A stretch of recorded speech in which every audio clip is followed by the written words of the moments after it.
very excited. This is a long-term high school friend that comes on here quite frequently, and we're going to talk a little bit more about hip-hop legends. So this is part 2, baby. So let's go ahead and bring my girl in here. So be prepared to be entertained. All right, I'll be right back, y'all. I'll be right back. I'm gonna go ahead and play my intro if I can find my intro.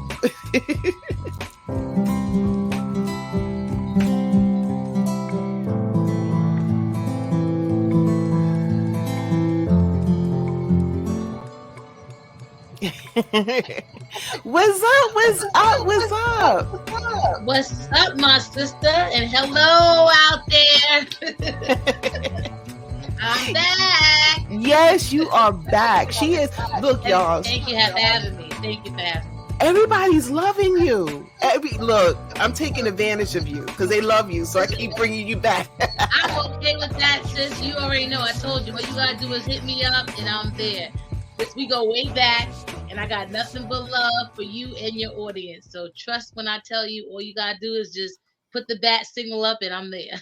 Put the hashtag logo up somewhere and let me know you're looking for me. That's all. We family. Okay, so I have a short list, but a couple of things people were like, we talked about the first time I interviewed you, but I guess some new people looked at the second interview and they were like, you didn't talk about what she got going on in the background. So I see some awards there.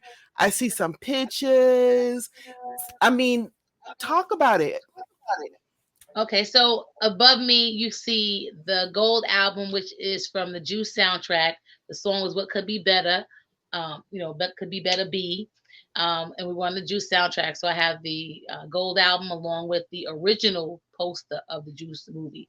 Some people have a poster, but it's not the original. The original actually has Tupac holding a gun. Then they had switched that out because they didn't want to promote violence and gunplay. So you see, when you see posters that came out maybe like a couple of months later after the movie premiered, you don't see him holding a gun. You just see a shadow. You don't see any picture. They kind of took that out. Oh, okay. And it's also on the album cover. This is the album cover of the soundtrack. So, and this is a poster of Real Hip Hop, which is my first single that you so beautifully played for your audience, and I so appreciate that.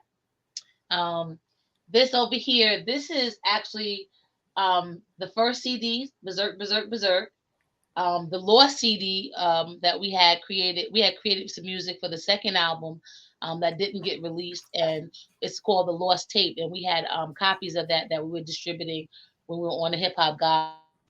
Oh, and wow. Then the Well Thought Out CD from 2010 that was produced by Johnny Juice, and just some pictures. The album cover from Son of Berserk Change the Style, and the album cover from the single release and the album release. And then here you have my album cover for the back of the Real Hip Hop album cover, and then also Bang, which is the second album. The second single that was released with Bang Get Swivvy, which was the video for Son of Berserk back in the 90s that was released. And then you can't see the article over here about music lost on Long Island, like the top 10 hip hop artists that were signed, and they kind of, we were like the classics that they, we're cult classics. So we were in New York, Long Island music. So just just like a little homage. Actually, Strong Island all day, every day, Port Knox. So it's just I decided instead of leaving all the things in a corner that I would just put it up. Kind of reminds me, keeps me grounded about the love of music that I have, the love of hip hop that I have, and then also as I'm working on my current projects, it continues to motivate me. Sometimes I don't really believe that I did all those things. When you're going through them, you kind of don't really. So you sit back and be like, Dad, I really did that, So, but I appreciate every moment, all the people that I've met, who have become like family. And hip hop is a small community, but it is a close knit community. And I gotta thank all of those that I have been privileged to be able to, work with or be in the presence of, because those are things that I didn't think would happen. I talked about it. I wish that it would happen, but to actually manifest it and have that opportunity, those things are, those things are rare. You only think and dream about those things, but to actually, accomplish them, especially with people who were at the peak of their career and actually still embraced, someone like me who was, new to the industry itself. Mm-hmm. So a lot of times you don't hear those things nowadays. You hear about rappers beefing and all that kind of stuff. That wasn't the case as much as it was, what we see today. Back then, people really loved and had a love for the music and the culture itself, so their camaraderie was much more intact, and they were much more solid. That's what's up. That's what's up. And you know what? I'm so proud of you, and I'm so happy for you.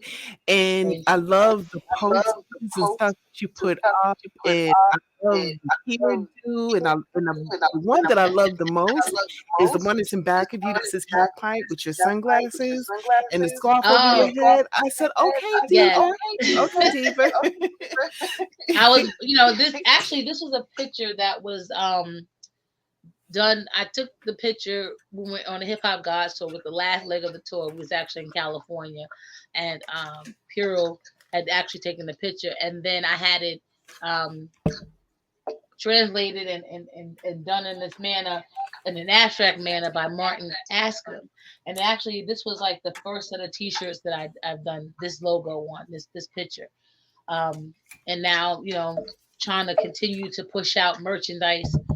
And as I open up a merchandise store, as we, continue to do that, we have the shirts. We're gonna have, I have the half pint sneaker. So yeah, I did create a prototype of a half pint sneaker, and a Son of Berserk sneaker. I created the prototype, and Ooh, I we're in want to the wear them mix of trying to sneakers. open up. Yes, I'm in the mix of trying to open up a merchandise store online, so that this way we'd be able to, sell the merchandise, but also continue to support, our projects that we're creating and that we're working on, but also have something for the fans. I always, whenever we perform, I always like to have some type of swag for the fans, because I appreciate and we appreciate them, and they always show us love, and they've been showing us love for over 30 years. So, you know, I want to make sure that they know and they feel it when they see the shows, when they hear us on the interviews, and when they hear it in our music. So, Wow. absolutely want to expand it to the merchandise. We're currently working on a documentary about the group, and unfortunately, one of our members, my big brother Jawel, Almighty Jawel, he passed away last month. But we're not going to stop. It's just going to make us work harder to tell our story, so that this way he's not forgotten, and all that he's Beautiful. accomplished, and as well as the group. So we're working on that documentary. We're also working on a soundtrack to that. We're going to be working on some new music and releasing some music that we worked on prior, re-releasing some stuff. So we have a lot of things on deck. I'm working on my solo project, that's being produced by some great people that that are part of the family.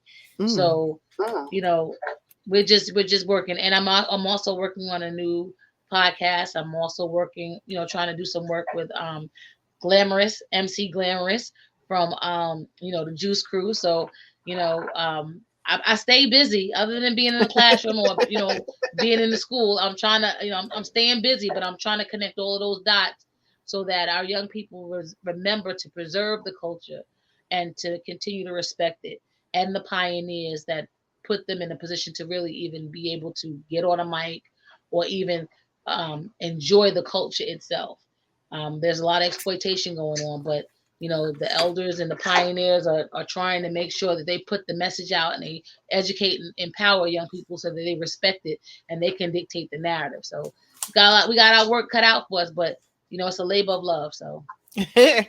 Okay. Before we get Before we into get the into the portion of portion talking of about talking the about hip hop the hip legends, hop which by the way, legends, which you by the are a way, you legend. are a You are legend. out Thank there you You doing are very some out much. there doing amazing some stuff. amazing I stuff. wanted to Thank you. I shout out wanted to to you a little shout bit out because you to you kind a of little brought bit it because you kind up. of brought it up. The kids in your The school, kids in they're your school, working they're on working on a song, a and song, I'm and excited I'm because it's excited a because project it's a that project me and you that are me kind of and you working are on. kind of working I on. wrote a Yes. I wrote movie, a movie, and I and asked this I young asked lady this right young here lady if she right could do here some if of the she could music do for some of it, the and she music said for it. yes. I And yes, tell us and what happened after that. tell us what happened after that. I have been planning for several years trying to bring a music production into the program into the school, under the tutelage of Dr. Frank Abel, who is a great musician outside of being a great teacher. He actually influenced Rakim, Biz Markie, all of those Suffolk County artists, and artists in Long Island. I mean, along in Nassau County, like PE, like Chuck D. Um, he is very intricate in hip hop because we use we've been using his music, but also he was a master teacher when it came to introducing music and the love of music to the young people. And he was working for Roosevelt High School before he retired. Oh Actually, he came wow. out of retirement. Oh, wow. Then he came out of retirement, but he loved Roosevelt so much that he wanted to teach. So he came and taught, and he actually created a Mac lab, which to teach students how to make music and produce. Oh. He retired during COVID, so one of the things that I wanted to do is bring back that spirit and utilize that area and that space to finish out what he started. So I do have a music program. We have a music production program after school, and our young people are learning how to create music, how to bake beats, how to produce, and audio engineering. And when you asked me to, you blessed me with the opportunity to create some music for your soundtrack. We definitely, what came in my mind was, you know what, I'm going to have these kids be a part of this because they actually are, making music. So it's their opportunity to be able to, if this is what you love, this is what it looks like. This is what we got to do. This is how it sounds when you're in the booth and in the studio, as opposed to just at your computer. So they're going to be able to experience all of those things that come with production and engineering as we Wow. as I create this project, and we take this journey. So it's going to be a hands-on project for them, as well as them getting to see what happens when the magic that happens when you're in the booth. So I appreciate you offering me this opportunity so that I can extend it to my students so that they can actually get firsthand experience as well. Well, you know Well, what? you know what? I am honored. I'm And when you honored. told And me when you that, see, told they me can't that, see it they can't because see it I because decided to do I my decided to do avatar. my Sorry, people, avatar. but Sorry, my people, but area is a my hot mess area in is the a hot bucket, and I mess. wasn't going And out I like that. wasn't But going out like that. anyway, But when we anyway, were talking we before were we got talking on before we here, got on here. have Pint mention Have that, I and mentioned that? And man, and immediately I got immediately chills. I And got so you chills. And can't so see me you right can't now, see me right but I now, got a but big I got old a big juicy old smile juicy smile because I'm so because I'm so excited. Oh my excited. God, Oh kiss my my God, babies kiss for my me. babies Oh for my, me. I'm Oh my, really I'm excited about really that. excited about And that. And so are they. And I so I appreciate the opportunity because anything that can be empowering to them, where they're actually doing some hands-on experiences about things that they love to do or they want to do or that you're interested in doing, it creates a different vibe because now they have outlets. And even though they hear music, now they're able to make music. It becomes a different outlet for them. And that's, especially post COVID, is definitely something that's needed because it becomes therapeutic, but also it becomes an alternative to other behaviors for them. So those idle hands are now making beats and they're producing and creating as opposed to destroying. So thank you again for the opportunity. oh, no, Oh, thank you. no, thank Thank you. you. And Thank make you. sure that you And make thank sure that them you and tell thank them them that and tell them that They are well appreciated. I sure will. I sure will. All right, all right. So let's get into this. Let's get into the portion where we're talking about what you have named some of the hip hop artists.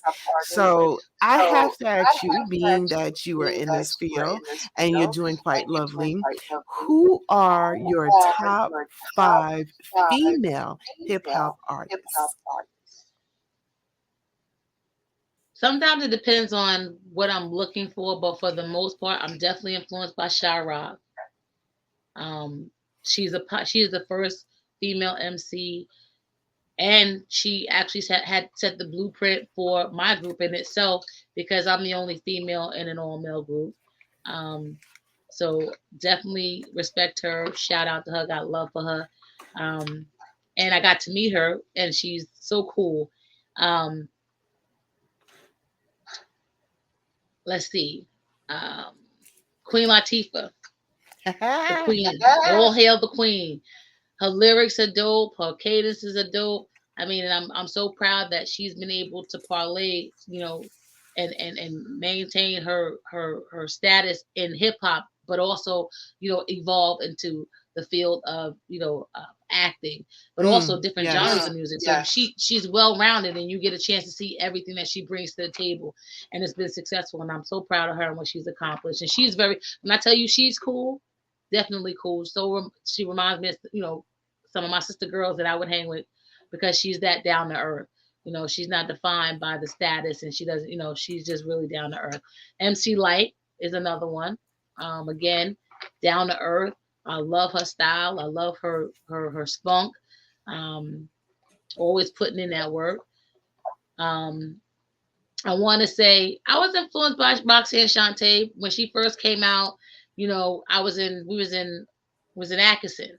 So, hearing her, was we in Atkinson? Was in no, were we? I was junior high. I think once we was in Dodd. We was in Dodd. So hearing her, man, you bringing back. I know, right? I know. But hearing her, and then knowing that there was she set up a whole entire subgenre of just battling from when she came out challenging the UTFO. Then you had the real Roxanne. You had two of those. Then you ended up having Sparky D, who was hot to death, and she's still spitting fire. Then you had Doc Ice, the brother, the sister. Like you had so many different people coming out, and it started so many careers and sparked so many careers off of one song, one battle song, where they really were just talking about their relationship with the girl, Roxanne.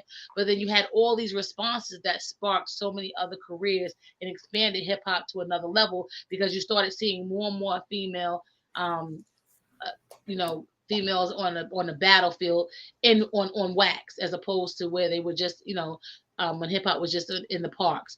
But was that 4? Is that 4? Queen Latifah, MC Light, Roxanne, and this and, yeah, you need one more. Let's see. I love Lauryn Hill because I think she's well rounded. Even though she has one solo project, if you look at the body of work that she put out prior with Fugees, again, they came out after we came out with our group, so they kind of we all, when we came out, you had later on you had Fugees, then you had Diggable Planets, and I gotta say these females that came out, these sisters that came out at that time, they were holding their own, in a venue or in a cipher of brothers that were able to do the same. They were still coming out on top, so I gotta respect her. But I also love, I love the Brat. I love Eve. I love Rage. I love Rod Digger. I love Queen Lisa Lee. I love Pebbly Pooh. Eve. I love me some Wanda D. Eve. Wanda D. Dimples D. Debbie D. The Mercedes ladies. That's a whole group. The first female group that came out with 2 DJs. Then you had Sequence. What I'm saying, with Angie B. and Shirley Pearl and Blondie, who were writers, and they also wrote for other people that were on Sugar Hill. And look what Angie Stone is doing now. I mean, like there's you can't even I can't even limit it to five. It's just like when you ask for your top 10 MCs, and is always debatable because it all depends upon the mood that you at that time. And for Mm-hmm. me, when I'm feeling like I want to be in a battle zone, I'm looking at, what I'm saying, those hardcore sisters that are spitting fire and maintain the integrity. When I want to just lay back and chill, I'm listening to, I might be listening to some contemporary stuff. It all depends on the mood, but I gotta give props to all the females and all the sisters, past, present, and the future, who are putting it down, because it's not easy to be a female in this male dominated industry, and be able to hold your own, especially if you're writing your own and you have your own voice. It's hard for you to navigate that, because again, in a male dominated industry, they want to be able to control the narrative. And right, and what you end up hearing and seeing are sometimes things that are not written by women for women. They're written Mm-hmm. by men for men. Um, Mm. but even in the sisters delivery that are interpreting somebody else's song, they're still coming out on top. They're still hot. I look at, I love Salt and Pepper, and when they first came out, they challenged Dougie Fresh and Slick Rick. You know what I mean? How bold was that? And they were able to maintain and set the tone for female hip hops, from fashion to the dance to the lyrics. And Mm. they were all about women empowerment. So I love females in hip hop. I love the sisterhood. Moni Love, who who's been putting in work, and now she's extended her work to radio as well. I just love the evolution of where we started and where we are, and the Mm-hmm. fact that we're still putting in that work, at the same time evolving and growing, and expanding our messages, and evolving our idealism about who we are, and empowering each other. Those things are important, because you know you don't see that a lot when you look at the media. You don't hear that a lot when you look at images of us, on TV. So to have these sisters, be able to put it down, and empower each other with messages that are respectful, that are loving, and that are, no matter what the message is, it's all about empowering. You can't go wrong. You really can't. Wow. I mean, you named quite a few rappers, and I'm gonna tell you what, I love all of them. I was talking the last time I was talking about this part one, I was talking to of course, my boy from Excess Energy Drink. Um he loves hip hop, and he was like going on, and he mentioned Lauren Hill, and I completely forgot that Lauren Hill was also in a group where she was rapping too. I just thought she was a singer. I didn't, and I was like, oh man. So Lauren Hill is definitely top. I love her sound. I love her whole flow. I love everything about her. So you mentioned I all think the she epitomized. I females. think What about the dudes? Who are your top dudes? If you can limit it to five. okay. So I gotta say, Rakim, Okay. KRS-One, LL Cool J. I gotta say Kumo D, because he actually he actually changed the trajectory of battle rap. Because at first battle rapping was about just how you can get the crowd amped up. You know what I mean?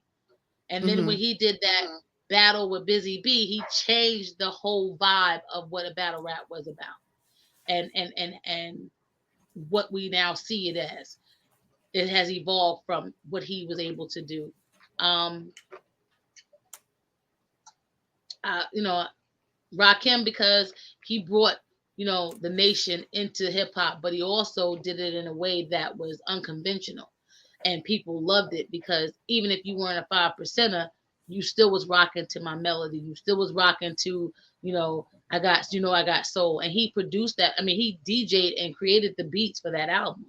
Um, I said, LL Cool J, because he went from not just dad lib, but also, he's hardcore, but then he's also a ladies man. So he can make a love song like "I Need Love," and then talk about I'm a knock, Mama said knock you out type thing. You know what I mean? So he has that flexibility and that dexterity. What is it? Dexterity to actually flip his script on what he's providing for the people. He gives them what they want. You want hardcore, I got you. You want the love song, I got you. Um, KRS-One, because he's always empowering, and he has the heart of a warrior when it comes to not just hip hop but people in general, hip hop culture itself and people in general. And who else? I think Melly Mel actually set the tone as well. Um, it's like either you are from Melly Melman, school of thought, or from the Kumo D school of thought. And I think you see, as hip hop evolved with male MCs, how how they made the transition. But I got to give props to Grandmaster Caz, who was the best to do it as well. Grandmaster Caz, he was a ghostwriter before they even existed, before you even knew they existed. You know what I mean? But he's still putting in work. He's still making his name be known. And we got to respect those elders, because if you don't know the past and you can't respect it, then you don't know where you're going. And your future, is a dim light, because again, this is a $1 billion business that they're learning to co-opt and control and dictate our narrative. And the unfortunate part will be is that those pioneers will be erased because others are dictating the narrative and telling the story. And if we don't empower our young people and preserve that culture, and remind them that this was about peace, unity, and having fun, then it will be lost to those who are dead set on destroying an entire group of people. That is so true. That is so true. And I'm gonna tell you, LL Cool J, one of my oh god, now it just came right up in my head. But LL Cool J, when he talks about the bamboo earring, just two pair, I felt like he was speaking to my soul, because I had 2 pair of bamboo earrings. Okay, Around the way, girl. Around the way, girl. There you go. Yes. I couldn't think of it. Well, I know that you are very busy, and I literally, guys, I'm gonna tell y'all a secret. I love this young lady. I reached out to her about a couple of hours ago, and she said she could do it. But of course, you guys will see this a couple of days later. But still, I love her. So I know that you're busy and everything, but I want to thank you for coming on the show. Are there any projects that you might not have mentioned that you got coming out? I have a new show, a new podcast that will be starting soon. I don't want to give all the details. I'm gonna just be paying attention to my page, my Half Pint page on Facebook, or my Instagram, Half Pint NSC, because I'm leaving clues about where I'm going with my next show. But I also will be working on hopefully my solo project will be complete by the summer.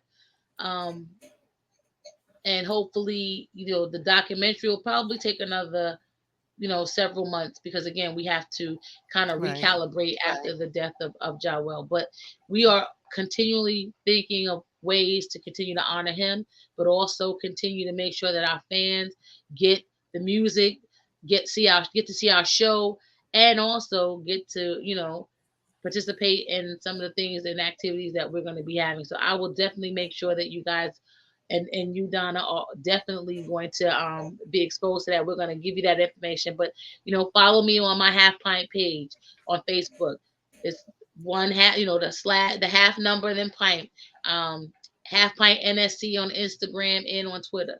I don't remember about using the Twitter all the time, so most of the stuff is just posted on Instagram or Facebook, and then it leads to Twitter. So just hit me up, show me some love, and I show you love back. But I definitely always appreciate you calling. Anytime you call, like I said, just put the Half Pint logo up, and I'm coming to the rescue. I appreciate you so much, sister. I'm so proud of you. I love your audience. I appreciate them. Anytime you need me, I'm coming through. No questions asked. And I love you. I love you so much. And I thank you so much for that. And I can't wait to collaborate with you and those young babies so we could get this music popping. Y'all be on the lookout because I'm telling you, magic is about to happen. It's about to go down. All right. That's right. It's about to go down. Absolutely. Absolutely. Absolutely. So thank you, my sister. I appreciate you. I appreciate your audience. Anytime, just call me. Definitely will.